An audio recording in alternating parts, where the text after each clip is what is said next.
Hey, ¿qué pasa, gentuza? ¿Cómo estáis? Bueno, como veis, acaba septiembre o ya ha terminado y estamos pues un mes más para pegarle un repaso a todas esas lecturas. Tengo que decir que, bueno, intento siempre variar las lecturas entre manga americano y europeo para más o menos traer de todo. Pero también es verdad que elijo las lecturas que me apetecen. Por el momento del día o según la semana. Un poco me va guiando mi propia cabeza y incluso el corazón.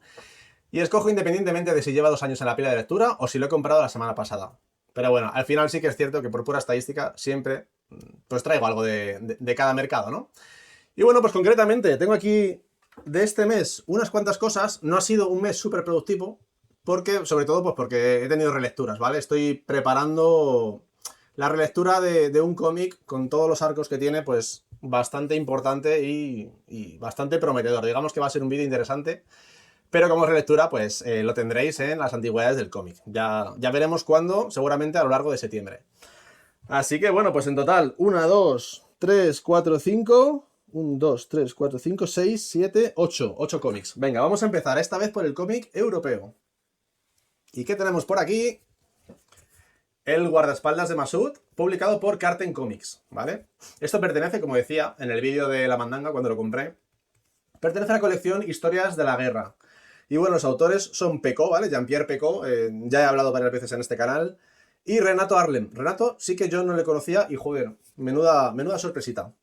Y bueno, pues decía, Carten Comics está trayendo cosas bastante buenas en unas ediciones más que notables, ¿vale? Yo diría que sobresalientes. Y bueno, esto es un álbum, un álbum francés, ¿vale? Son unas 50 y tantas páginas, no es un recopilatorio.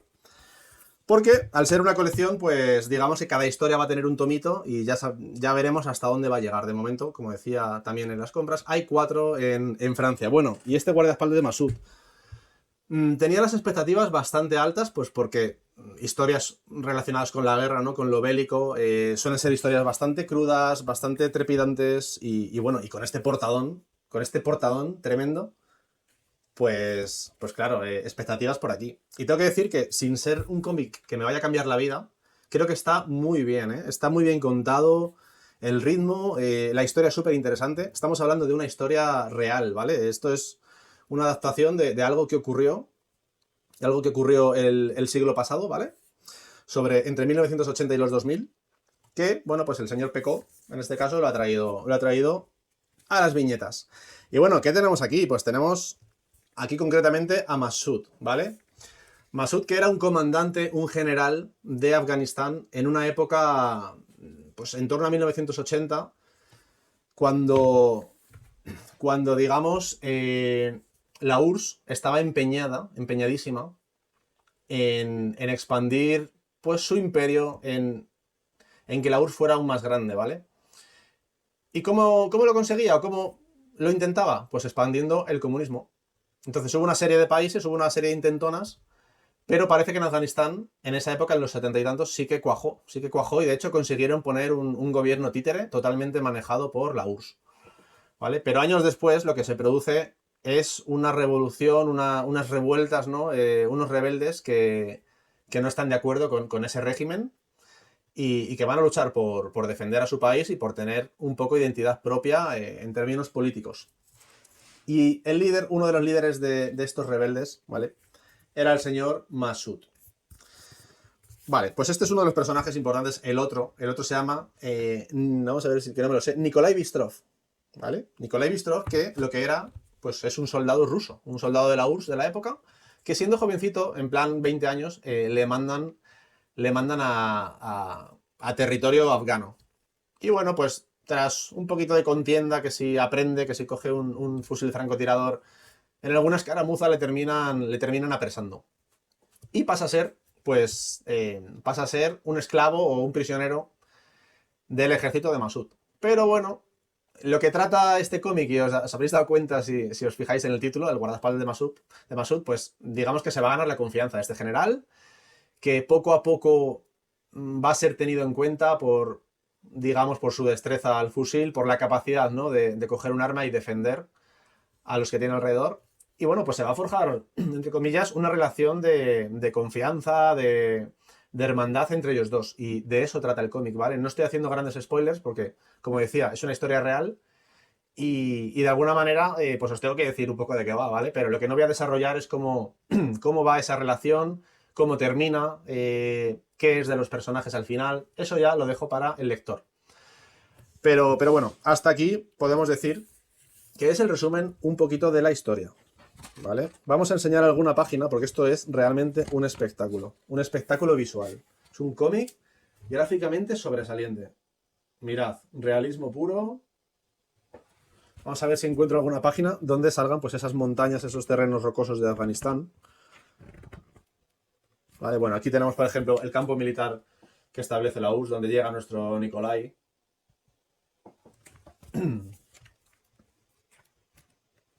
Esto es una escena nocturna. Aquí ya vemos las montañas de Afganistán, esas famosas, pues donde se escondía Bin Laden, etcétera, etcétera. Y bueno, esto está relacionado de alguna manera con Bin Laden porque es la época en la que esto ya es historia, ¿vale? En la que Estados Unidos, para contrarrestar esa influencia comunista, decide financiar Al Qaeda, ¿vale? Y al final, con el paso de los años, se ve que le sale la jugada, pues muy mal, le sale. Aquí tenemos alguna escena también con vehículos, helicópteros. Como veis, una maravilla. Una jodida maravilla. Si a un cómic histórico bélico le añadimos este dibujo tan realista, lo que al final queda es como si estuviéramos viendo prácticamente una película o una serie, y esa es la sensación que he tenido, ¿no? De estar disfrutando de algo de ese género. Que sí que es cierto que, bueno, estamos hablando de 50 y pocas páginas, ¿vale? Y es una historia que tiene cierta profundidad y que a mi gusto se queda corta. Es un cómic que está muy bien, pero le hubieran sentado fenomenal, no sé, 20 páginas más o que incluso fuera un doble álbum europeo, que nos fuéramos a las 100 páginas. ¿Por qué? Pues porque, aunque la trama principal está bien desarrollada, conocemos a los personajes y vemos los detalles principales, no deja de ser una trama un poco general. Hubiera estado bien que indagara un poco más en la naturaleza de los personajes, sobre todo en cuáles son las razones o qué le mueve a Nikolai para, entre comillas, cambiarse de bando. Eh, la, digamos, la relación entre los dos es un poquito apresurada, hubiera estado bien ver algo más suave, más transitorio.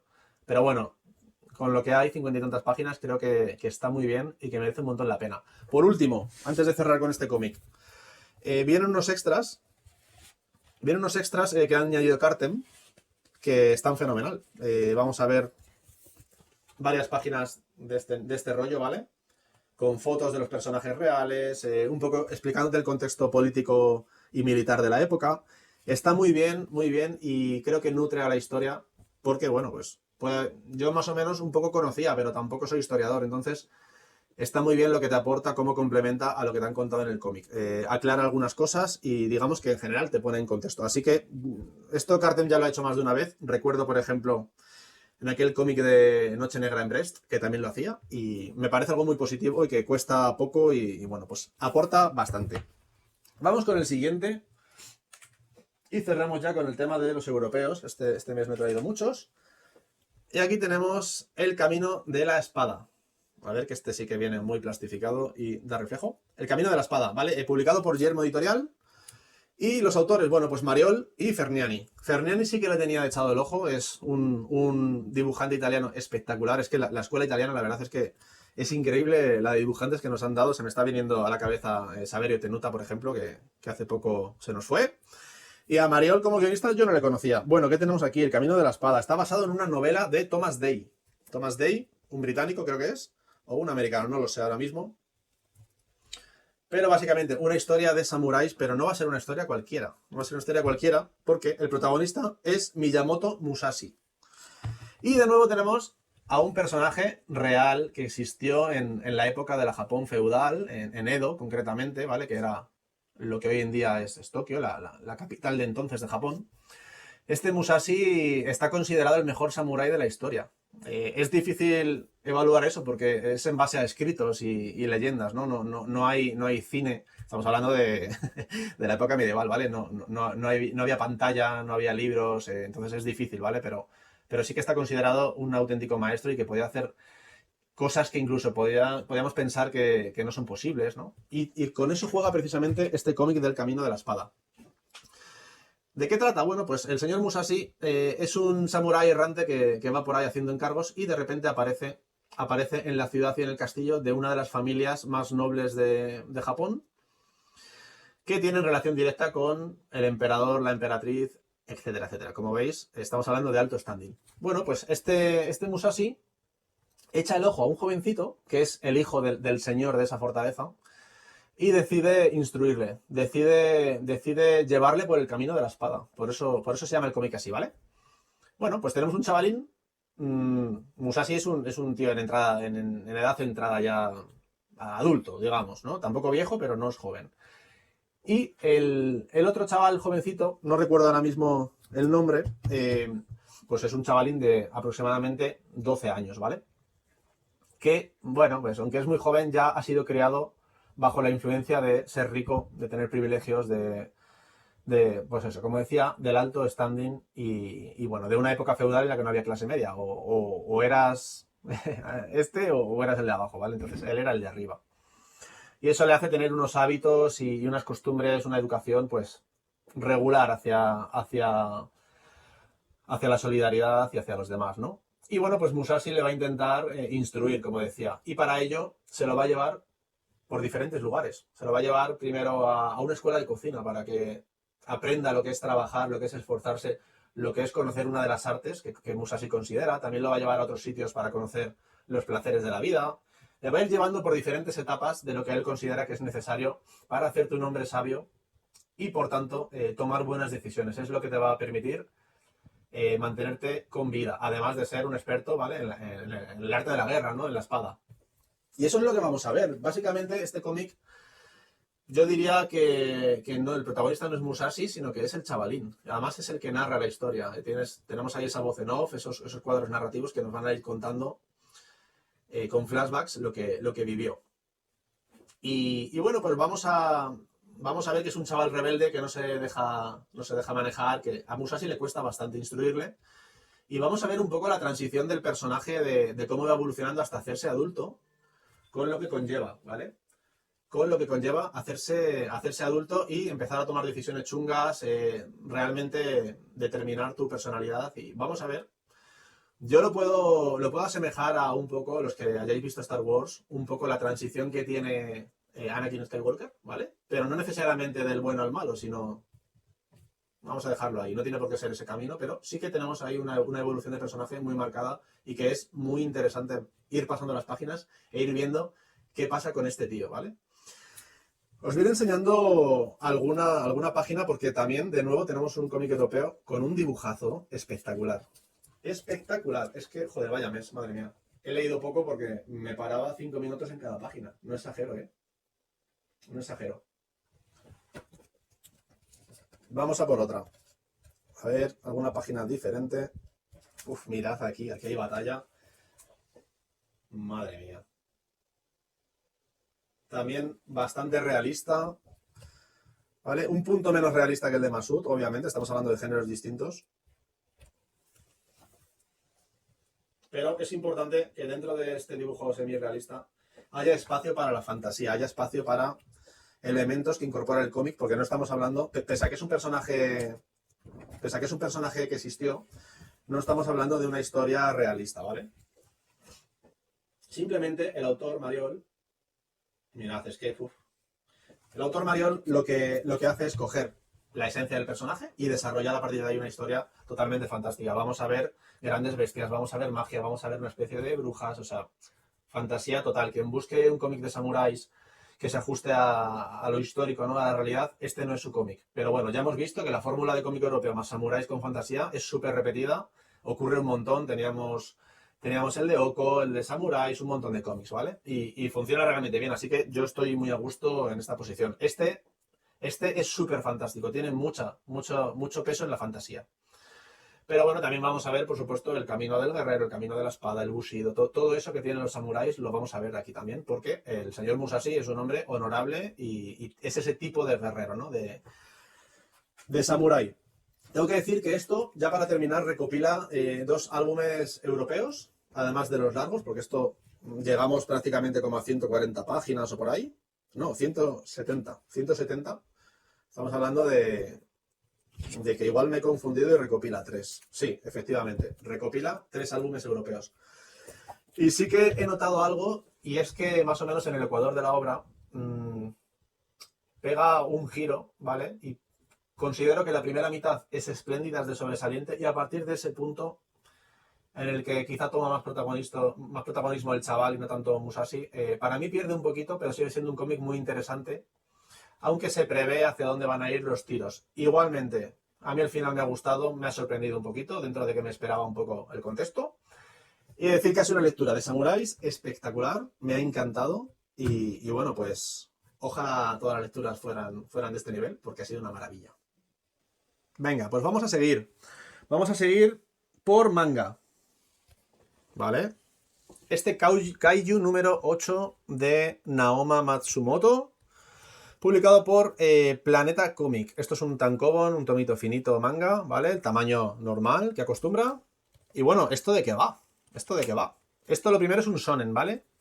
Es decir, lo contrario a un seinen. El seinen, ¿vale? Es un manga adulto que además toca ciertos temas peligrosos o especialmente adultos, ¿vale? No tiene por qué ser sexual o lo que sea, sino psicológico, un montón de... Bueno, pues lo que se sale de ahí y puede ser un poquito más aventurero, un poquito más juvenil, sin llegar a ser para nada infantil, es lo que viene siendo el shonen, ¿vale?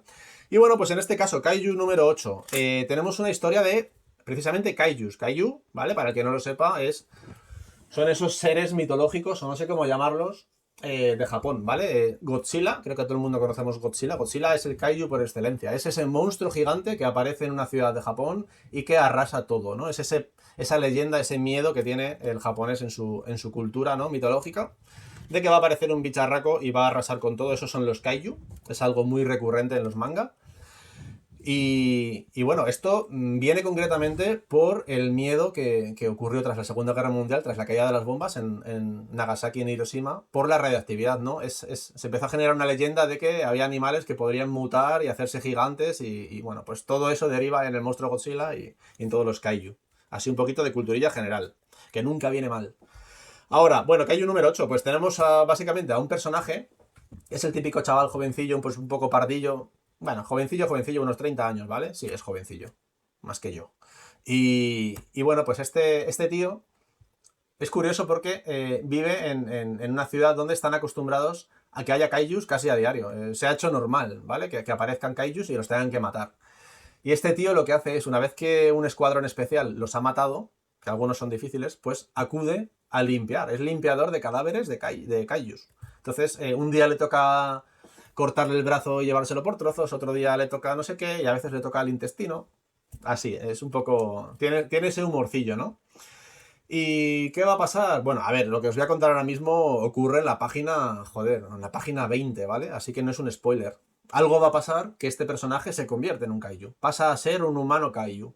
Y no va a tener un tamaño gigante de arrasar ciudades, va a ser, pues a lo mejor, poco más grande que un humano, pero con una fuerza prodigiosa y con una serie de poderes, ¿vale? Y a partir de ahí, pues juega con él, me voy a esconder porque me van a fusilar, pero también quiero ayudar a mi gente.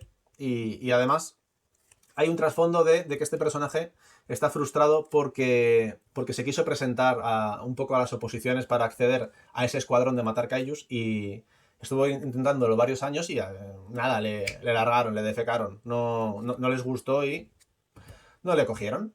Así que pues tenía esa frustración. Y bueno, pues hay un personaje por ahí, un amiguete, que le recomienda o le empuja a que vuelva a intentarlo. Y justo es cuando se transforma en kaiju. Así que está también la gracia de hacer esas pruebas de acceso siendo un kaiju pero ocultándose en su apariencia humana. Es peculiar, ¿vale? Es una obra peculiar que a mí me ha gustado, me ha entretenido. Vamos a ir enseñando algún dibujito por aquí. Me ha entretenido bastante. El dibujo está bien. Creo que mola bastante cómo dibujan a los kaijus, un poco grotescos, un poco bizarretes. Hay alguno ahí un poco a lo Berserk, como los apóstoles, ¿no? Un poco con estrabismo y no sé qué. Vamos a ver si lo encontrara, porque es bastante peculiar. Creo que estaba al principio. Y es curioso, digamos. Por aquí lo tenemos, ya lo he encontrado. Es que mola bastante, ¿veis? Tiene ese toquecillo Berserk, ¿verdad? Y bueno, pues lo dicho, un dibujo bastante a mí me gusta, bastante bueno, muy con los detalles del shonen, de esas caras súper expresivas, de las gracietas entre compañeros, etc, etc. Y cuando me estaba metiendo en la historia y pillándole el hilo, pues se ha terminado, porque esto me lo he leído en media hora, ¿vale? Ahora, tengo un dilema, ¿sigo o no sigo? Pues estoy dudando un montón, la verdad. Es lo malo de catar una serie manga, pillar el uno y decir, mierda, me ha gustado. Pero no sé si me ha gustado tanto, no sé si me ha entusiasmado como para pensar que esto vaya a tener mucho recorrido en la historia y sobre todo para meterme en una colección que ya lleva 10 tomos, que serie regular en Japón está abierta, ¿vale? Y no sabemos si van a ser 12, 20, 45. Y eso me frena bastante. Luego también he preguntado a compañeros de otros canales y amiguetes y algunos se han bajado por el tomo 6 o 7, otros siguen.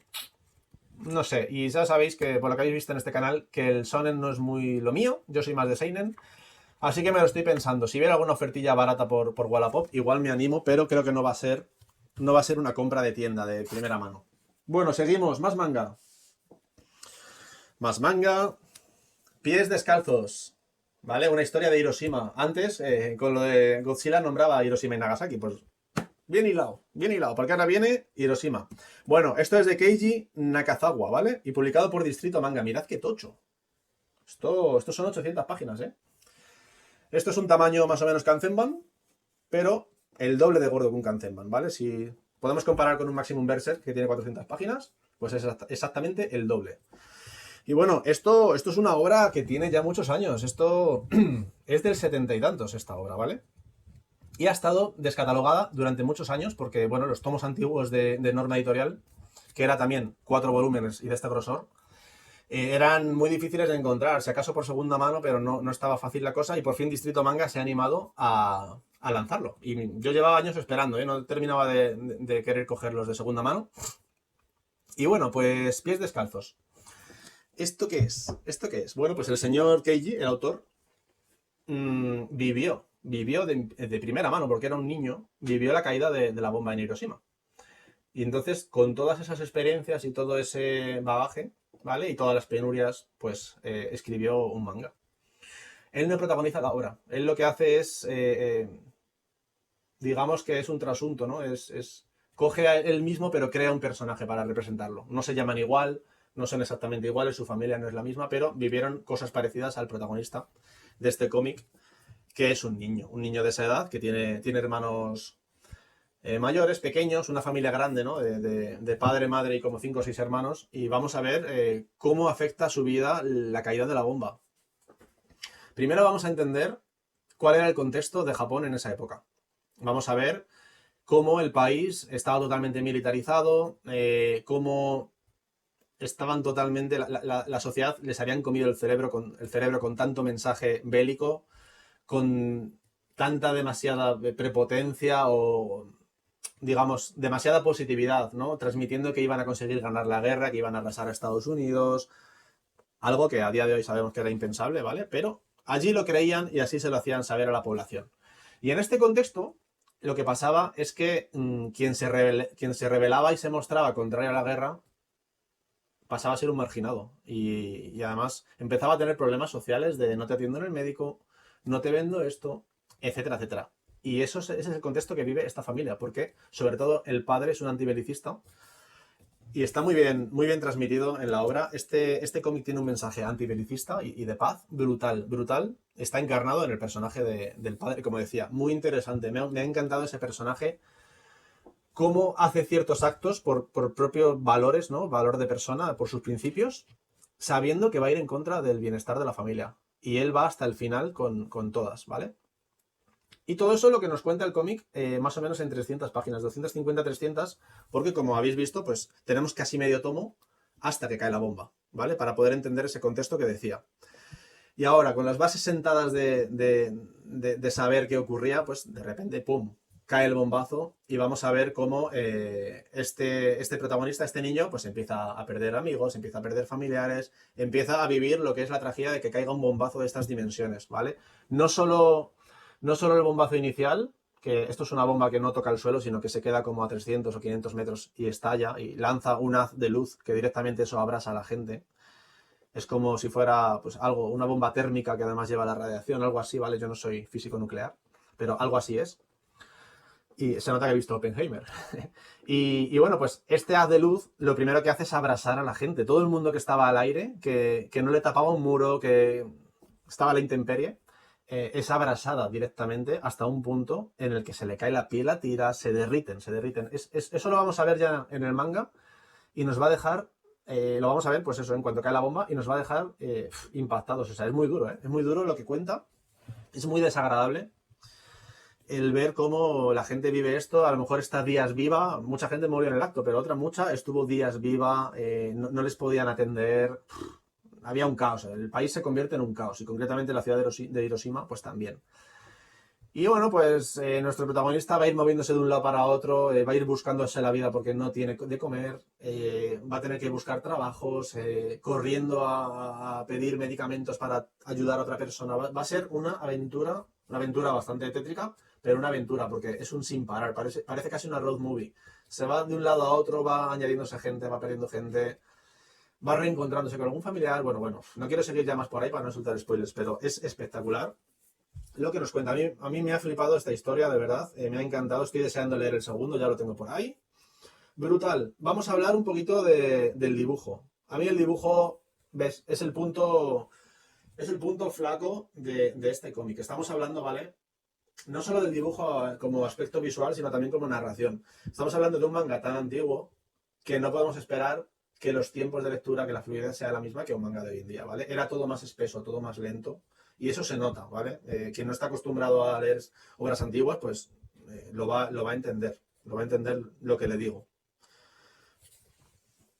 No está mal el dibujo, pero esa sensación de un acabado un poquito feo, sobre todo también cuando expresan sentimientos y ciertas acciones de los personajes, como pegar a alguien o pegar un brinco, son unas posturas un poco ortodoxas, es un dibujo un poco feísta, ¿vale?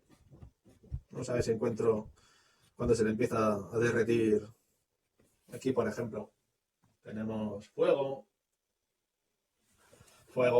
amputaciones, heridas, o sea, tenemos todo.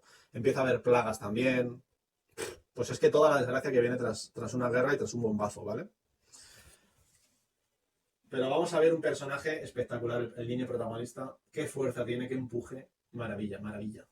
Y no voy a contar mucho más, esto ya lo descubrís, ¿vale? No os he contado nada que no os vayáis a dar cuenta, no he hecho grandes spoilers porque ya sabemos todo lo que pasó, ¿vale? Luego ya las cosas que le pasan particulares a este personaje pues ya pertenecen a su propia historia. Bueno, por resumir, ¿vale? Distrito Manga, esto va a ser en 4 volúmenes. Eso sí, este es el más gordo, 800 páginas. El segundo ya son 600 y vamos a ver los siguientes. No lo sé porque no han salido.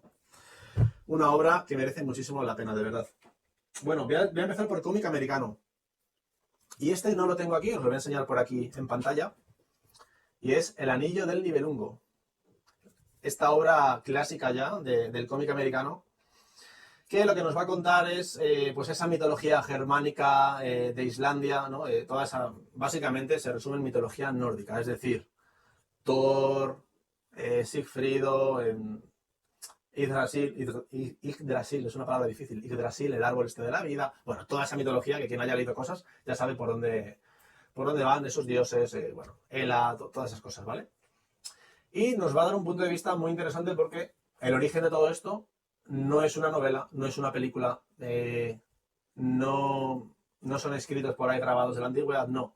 El origen de todo esto es una serie de óperas que el compositor Wagner, en el siglo pasado, hizo hace ya muchísimo tiempo, incluso antes del siglo pasado, ¿vale? Compuso esas 4 óperas, no sé si fueron 4 más, ¿vale? Pero a raíz de esa música, ¿vale? De lo que crea, pues coge el autor Paul Craig Russell y lo adapta a cómic. Estamos hablando de un mérito considerable, ¿vale? El interpretar unas óperas, interpretar sonido, ¿vale? Y adaptarlo a cómic y que tenga sentido, porque, joder, visualmente, más allá de cómo escribes los guiones y todo eso, visualmente me parece que le ha dado un toque muy interesante y bueno, pues que queda muy bien, digamos, ¿vale? Y bueno, pues ¿qué tenemos? Básicamente 4 actos. Esto lo que adapta son 4 óperas. Vamos a entender primero cómo es el dios Thor con sus hijas, con Bueno, pues con ese poder que tiene para crear razas, vamos a ver por ahí los Nibelungos, que es una raza que vive en el subsuelo, y bueno, pues lo que nos va a descubrir esta primera ópera, o este primer acto, es que hay por ahí, se llama el oro del Rin, por cierto, hay por ahí un oro, pues eso, en el Rin, en un río, que tiene un cierto poder, ¿no? Y bueno, pues hay un personaje que lo roba y se construye un anillo. Es un personaje así achaparrado, viejuno, que le hace efecto, le hace poder, ¿no? Le hace malicia ese anillo. ¿Suena la historia, verdad?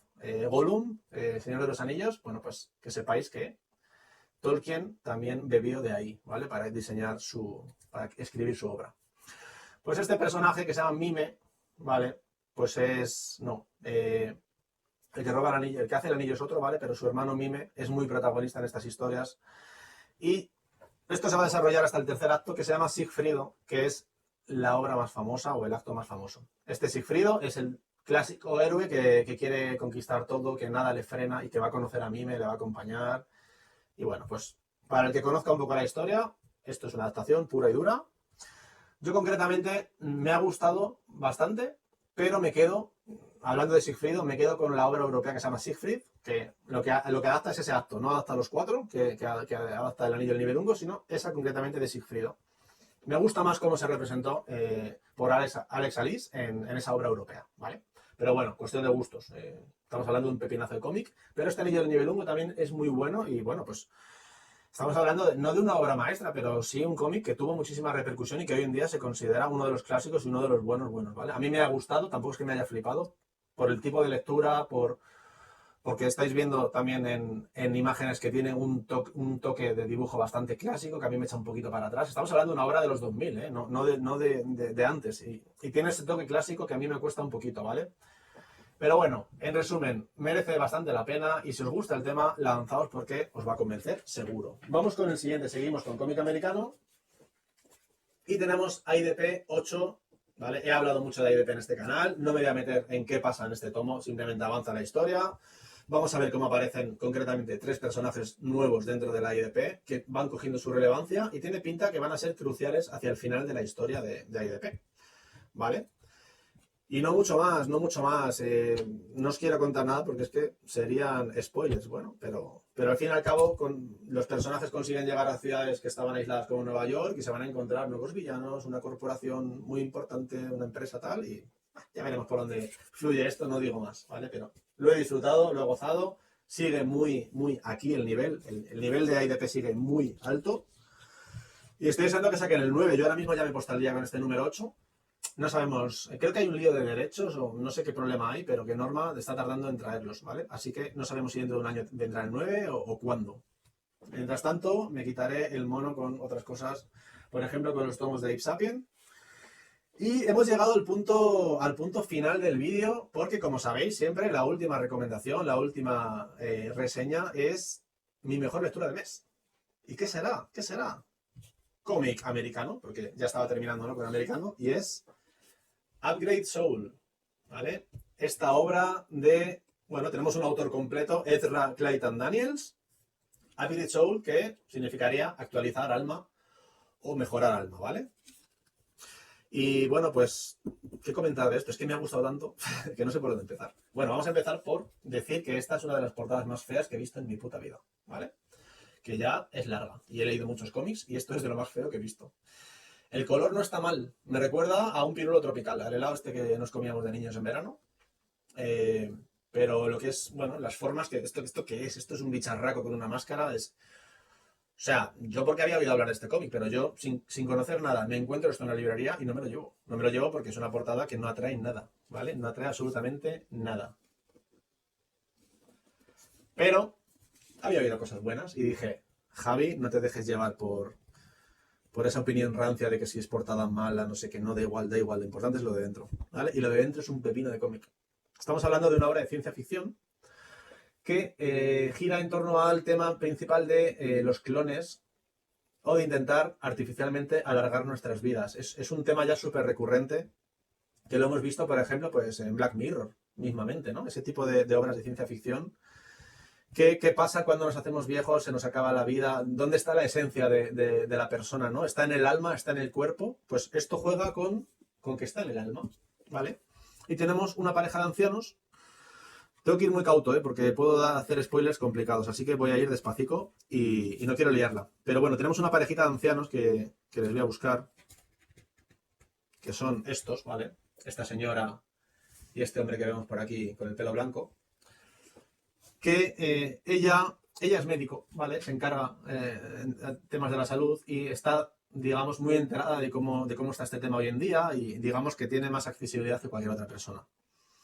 Y su marido, el otro viejete, sin que se entere ella, pues avanza esos temas y contrata o entra en contacto con una empresa que tiene un prototipo, tiene una manera, ¿no? de transferir su conciencia, su alma a otro cuerpo, ¿vale? Así que, bueno, pues lo va a hacer por sorpresa y la pareja se va a encontrar con que, bueno, pues están metidos en el proyecto. Están metidos en el proyecto y estamos hablando de una compañía totalmente ilegal porque esto es experimentación pura y dura, no está aprobado por las leyes, viven en la clandestinidad, digamos, ¿vale? Y bueno, pues vamos a ver cómo, a modo de flashbacks, porque esto no empieza al principio, empieza como a mitad, vamos a ver a modo de flashbacks cómo se va construyendo la historia, cuáles son los primeros pasos que dieron para contactar con esa empresa, cómo es su llegada a la sede, etcétera, etcétera, hasta el momento en el que se hace la transmisión, iba a decir transfusión, la transmisión del alma, ¿vale? A unos cuerpos. Pero aquí es donde empezarían los spoilers y yo me voy a parar. Digamos que esa transferencia no todo sale bien. Vamos a dejarlo ahí, que no todo sale bien. Y a partir de ahí, pues ocurren una serie de hechos relacionados con los dos protagonistas, también relacionados con los miembros de esa investigación, no de esa empresa, porque aquí tenemos muchos personajes. Vamos a ver cómo surgen esas relaciones entre ellos, vamos a ver dilemas morales, ¿no? De qué hacer con alguien que se ha podido quedar a medias o ese tipo de cosas que a lo mejor nos acercan a un tema parecido al de la eutanasia, aunque aquí no lo trata, ¿vale? Pero bueno, un poco de refilón, pero temas de ese tipo o el aborto, ¿no? Ese tipo de cosas que si escuchas opiniones de ambos bandos puedes estar de acuerdo y puedes empatizar, ¿no? Pues un poco es lo que nos trae este cómic, esa reflexión, ese momento de ¿qué hago? ¿Tiro para adelante, tiro para atrás? ¿Es lícito tirar con una vida no completa? Ese tipo de cosas, ¿no? Ya os digo que no quiero entrar demasiado para no arruinar la experiencia de la lectura. Pero bueno, un cómic reflexivo que te va a remover la conciencia, te va a hacer preguntarte cosas, sobre todo preguntarte qué harías si estuvieras en la situación de estas dos personas, de los protagonistas. Es muy interesante de verdad la historia, a mí me ha encantado y os la recomiendo, ¿vale? Pese a que el dibujo es igual de feo que la portada. Ya os he enseñado antes, ¿vale? No he dicho malo, ojo, no es un dibujo malo, es un dibujo feo, estilo feo, ¿vale? Comparado con otros, pues tenemos unas formas raras, unas personas con unas caras que parece que les está dando un ictus o yo no sé qué pasa. Aquí unos bichos que aparecen que tienen forma de patata, ¿vale? Básicamente, pues es el resultado de algunos experimentos. Bueno, pues todo esto hace que tenga un aspecto feo de narices. Pero, como decía, para nada es malo. Esto es algo puramente estético. Porque creo que el dibujo, joder, para contar la historia, para que fluya, ¿no? Pues eso, creo que funciona a la perfección y que, aunque su estilo no me guste, ¿no? Visualmente, pues este Ezra creo que tiene un don para contar historias, para diseñar las páginas y estructurar las viñetas y bueno, pues los puntos de cámara, ¿no? Cómo al final construir la historia visualmente, que es increíble. O sea, tenemos un montón de tipos de escenas. Ahora este se le ve desde abajo, desde un lado. O sea, todo eso funciona a la perfección. Y lo que es narración, chapó, ojo, chapó. Así que no nos dejamos llevar por un aspecto feo, ¿vale? Porque eso nos puede echar para atrás, pero de verdad que pasas unas pocas páginas, te metes en la historia y ya lo del dibujo feo pasa a un segundo plano.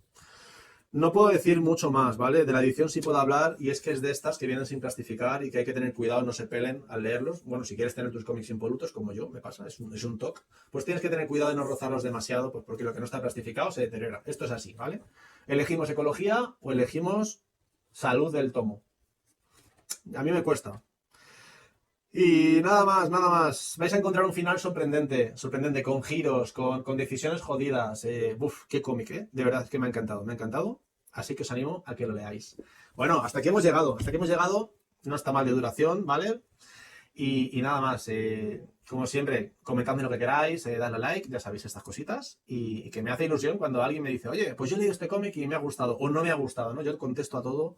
Aquí estamos para debatir y para hablar de lo que nos gusta. Así que nada más. En cuanto a esta sección, nos vemos el mes que viene. ¡Hasta luego!